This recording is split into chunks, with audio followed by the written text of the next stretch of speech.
upon the face of the deep. Let there be light. And there was, and God divided the darkness. And God called the light day, and the darkness he called night, and the evening and the morning were the first day. It is Christmas Eve. Borman, Lovell, and Anders circle the moon. It is the greatest voyage of discovery in the history of man, taking them 231,000 miles from Earth. And their thoughts turn to the creation. And God called the dry land earth, and the gathering together of the waters called he seas. And God saw that it was good.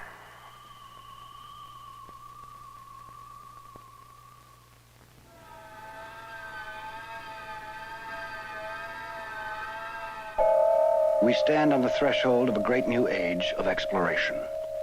Its ultimate destination, the furthest reaches of the universe. Its goal, the innermost secrets of the cosmos, the key to the very creation of that universe. Unthinkable? Perhaps. But only a dozen short years ago, it had been unthinkable that man would ever orbit around Earth or circumnavigate the moon, let alone land on it. What has happened in the decade of the 60s has been so incredible.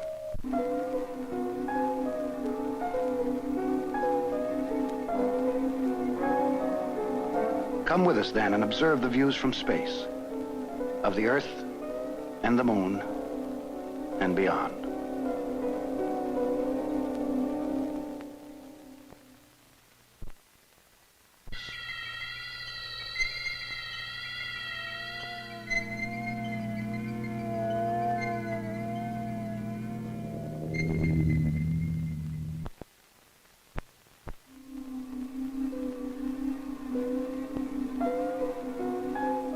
What is in the heavens? Who is in the heavens? For 1,000 millennia, man could not hope to know, for he was imprisoned on a tiny dot on a distant edge of a minor galaxy in a universe of unknown vastness.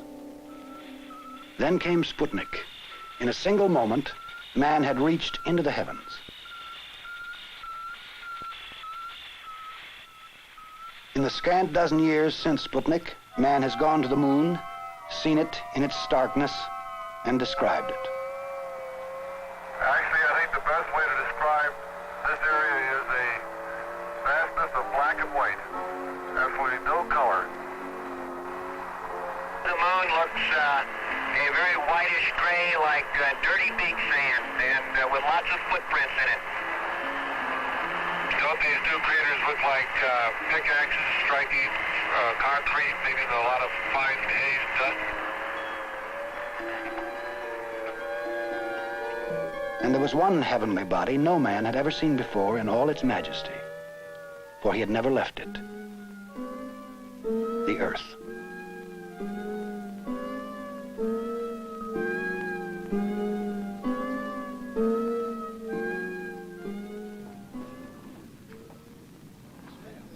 Now that man is preparing to leave his Earth for the solar system, a new breed of explorer is being trained. Scientists.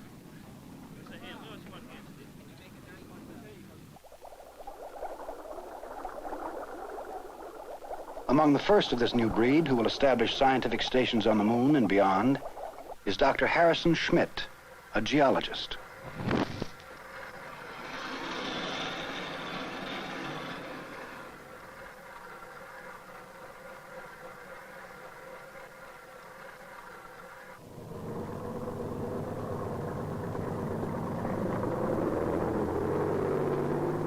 Now, geologist Jack Schmitt awaits the challenge of the moon.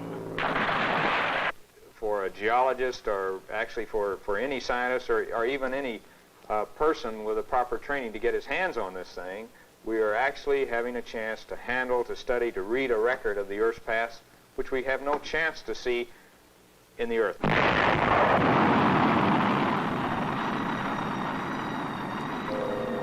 The challenge of space for Americans was voiced in 1961 by President Kennedy.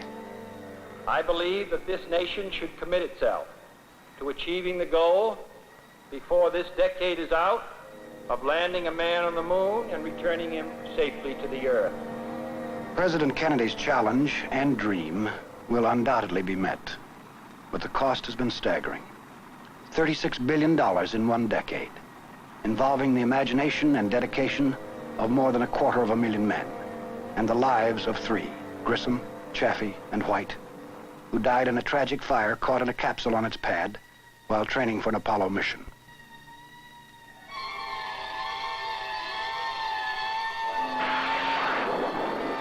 From these sacrifices in treasure and blood were to come a new perspective of our Earth and beyond.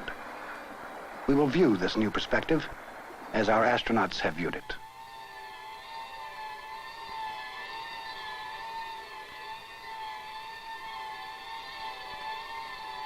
In space, a complete orbit around Earth requires some 90 minutes. Our voyage of about an hour will follow this route. Across the Atlantic, through the Mediterranean basin and North Africa to the Nile and the Middle East,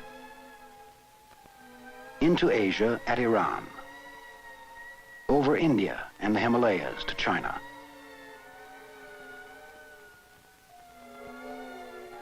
across China to the Pacific, and via the Hawaiian Islands back to the United States.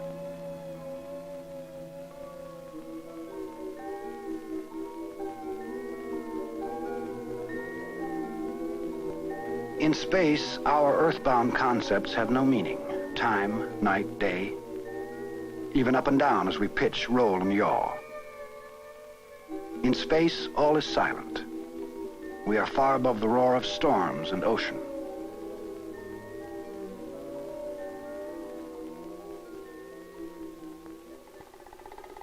We are 60 miles up now. Below, the hazardous, light-colored reefs of the Bahamas, where Columbus searched for his new world in the faith that the earth was round. See how the generations pass, like sand through heaven's blue hourglass.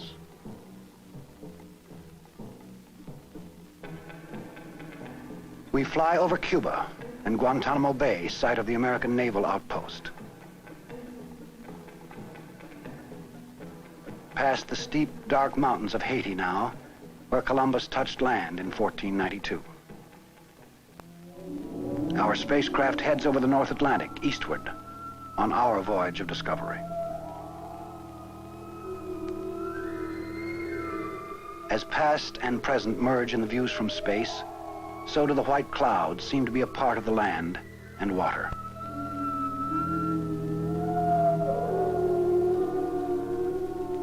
In space, the capsule seems to have expanded. Without gravity, we can float everywhere. This is how the men of the Apollo 7, Schirra, Cunningham, and Isley, experienced it, moving like swimmers in a sea of weightlessness.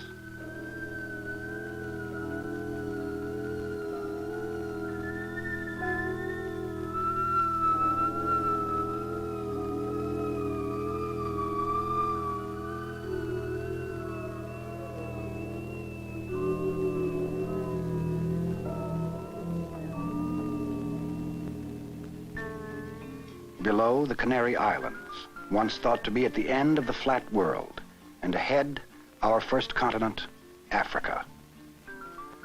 On the main Canary Island, a 12,000-foot volcano is seemingly lost from 100 miles up.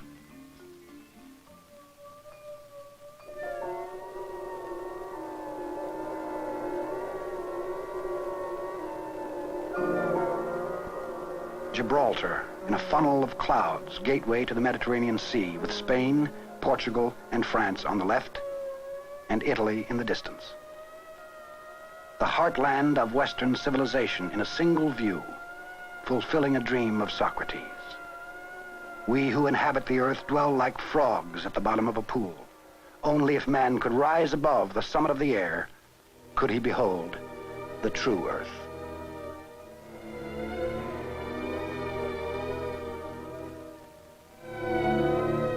The northwest coast of Africa, great continent where man became man a short million years ago. And now, from the edge of the Mediterranean, springs the true desert, the vast Sahara. This is almost all of the Kingdom of Libya, 680,000 square miles of North Africa.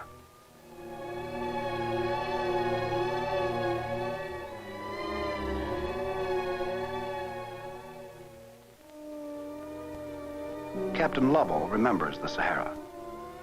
For miles and miles, that's all you could see were the sand dunes. And the way that the wind had put the dunes in a particular orientation, it was quite an amazing sight.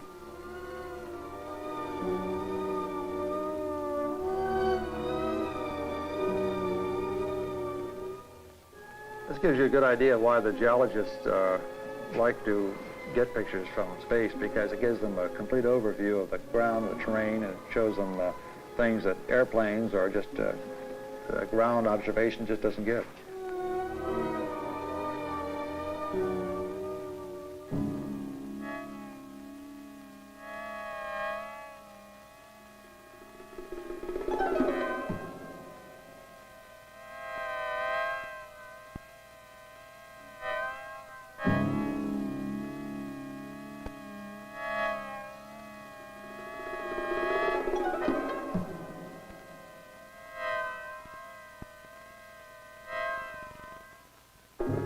Below the prize of many conquerors, the vast triangle of the Nile Delta, its lush, irrigated land dark against the desert sands. 90% of the United Arab Republic lives in this maze of branches from the mighty Nile. History has traveled these waterways. Here, Joseph prophesied the 7 fat years and the 7 lean. And here at the river's edge, Moses was found, and from here he fled. Cleopatra and the pharaohs ruled over this delta. Cairo, a gray blotch at the narrowing of the delta. 4 million people live there. Up from Cairo, we can see the Middle East, cradle of 3 religions. In one panoramic view, Egypt on the left, the Sinai Peninsula on the right. Israel, Jordan, Syria, Lebanon, Turkey, and Cyprus.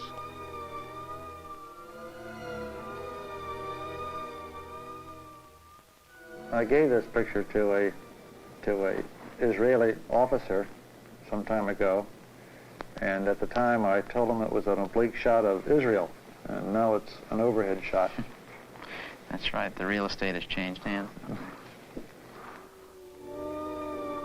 The Sinai Peninsula, a wedge of desert between Egypt and the Holy Land. This was the wilderness where the Israelites wandered for 40 years, and where Joseph and Mary took flight into Egypt with the infant Jesus. And now from Cairo, up the historic Nile. Time is a river of passing events, said Marcus Aurelius, and strong is its current. No sooner is a thing brought to sight than it is swept by, and another takes its place, and this too will be swept away.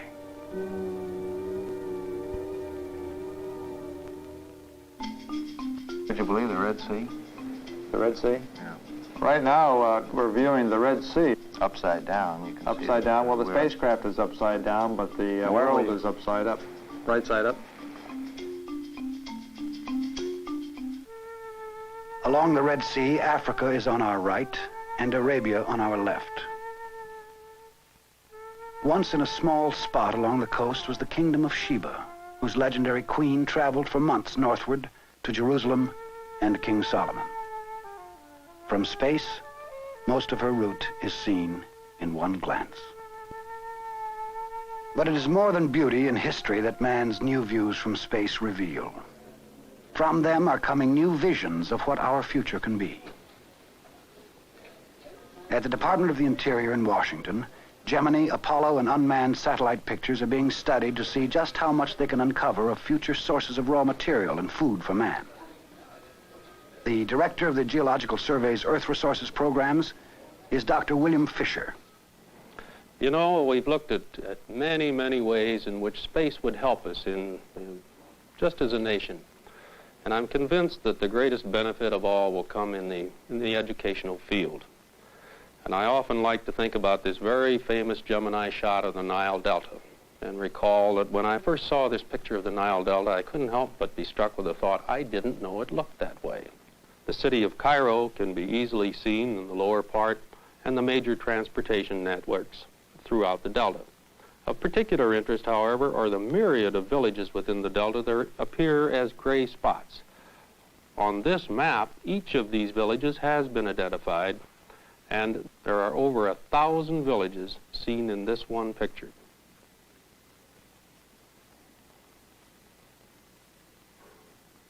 One of the most important pictures obtained in the early Gemini flights was a picture of a part of the Arabian continent near the Gulf of Oman.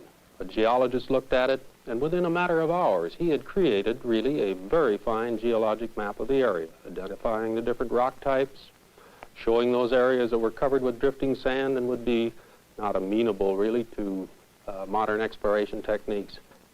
And by golly, every Gemini photograph that we've looked at has given us information which we think will accelerate our discovery of natural resources.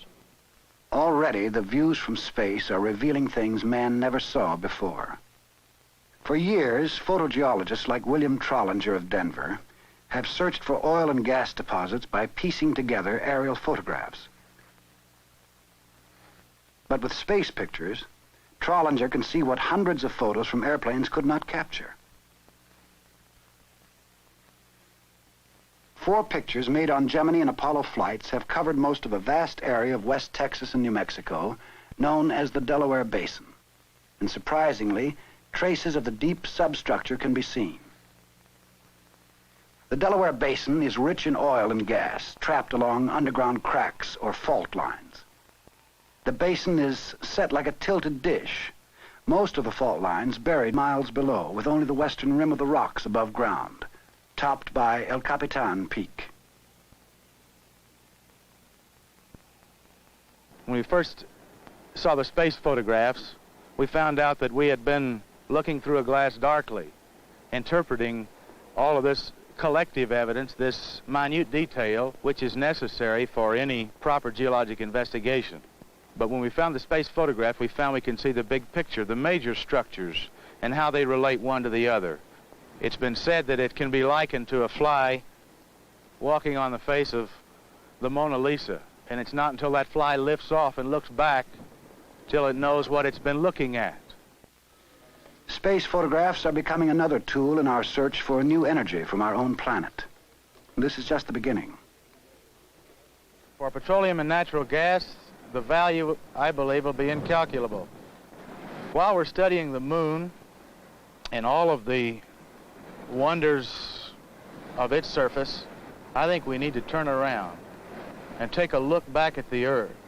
I think the value of space photography is immense. New sources of energy, new sources of food.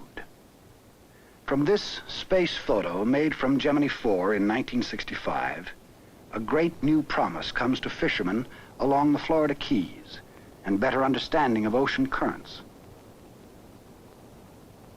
What has the sweep of the seas to do with feeding the world's growing population? Just watch. That door's jammed right yonder. Hurry, go on. Hey, George, run there and get some buoy bound and get on this buoy here. Shrimp processing is the largest seafood industry in the United States. In season, scores of small boats dot the Gulf of Mexico and Atlantic waters, groping with their nets for where shrimp used to be, ought to be, or just might be.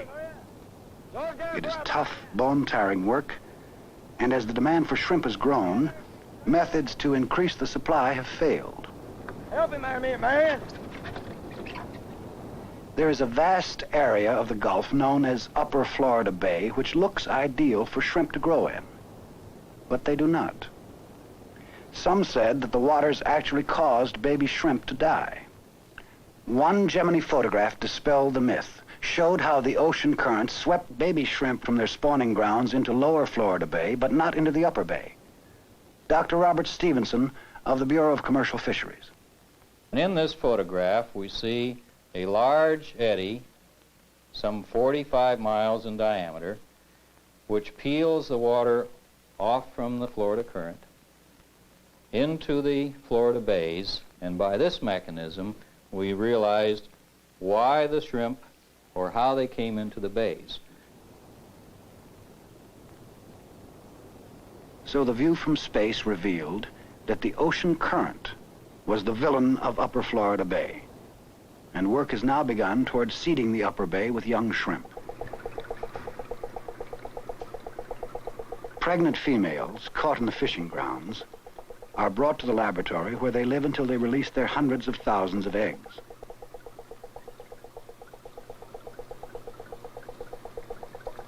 When the baby shrimp reach the post-larval stage, they are siphoned out of the tanks and experimentally planted in the waters of Upper Florida Bay. After a matter of weeks, they will begin migrating to deep water, increasing the potential catch. From one space photograph has come the promise to a nursery and greatly expanding the sources of food. Happening here can occur in many other areas of the world. Off the waters of Asia and Africa, there are potential spawning grounds for shrimp and other sea life, if man can only see them from space. In the years just ahead, for the views from space will be to help men solve the problem of hunger by understanding the sea. The sea and the land. In the past, aerial photographs of the United States have been taken by the thousands. A coast-to-coast map of the nation from aircraft would take 10 years and $12 million. But in a single test, a Gemini spacecraft provided the basis for a photo map of a wide area of the Southwest in 10 minutes. Now being tested for satellite use are new cameras and other sensing devices from airplanes. What may we see in 1970? Well, for one thing, we could begin to map water supplies from melting snows. This photo shows what appears to be a huge glacier, here in white. But with infrared photography, much of the glacier proves to be snow-covered vegetation, dark shades. Views like this from space could help provide us with more accurate water estimates. Or look again. Think how a census of crops could benefit an overpopulated world. This photo gives information for such a census. This is a field of cotton, seen on the aircraft's infrared film.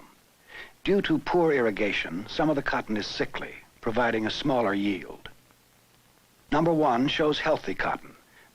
Number 2 is poorly irrigated. Nothing grows in number 3. A space watch could reduce disaster to crops. This infrared picture shows a wide swath of dead trees at the top, threatening the entire forest. Early warnings could cut the annual $20 billion crop loss in the United States alone. The view from space can be a window against other disasters. This is a part of central China, often ravaged by flood and famine. Through space sensing, such inaccessible regions could be monitored. Many details can be made out by experts from this space photograph: the conditions of the roads and railroads, the rivers and flood areas, farms, and erosion. The whole program is really geared to benefit the average citizen of this country and perhaps of other countries as well. It's his dividend, I think, for the expenditures we've made in the space program. It'll mean more food, it'll mean adequate water, good clean water. It'll mean that he will have the recreational resources that he needs to enjoy life when we have more leisure to enjoy. So we have an obligation to explore and to develop, and space can help us do it. The world lies at our feet, 22,000 miles below. Much of it unknown. Its riches waiting to be discovered with views from space.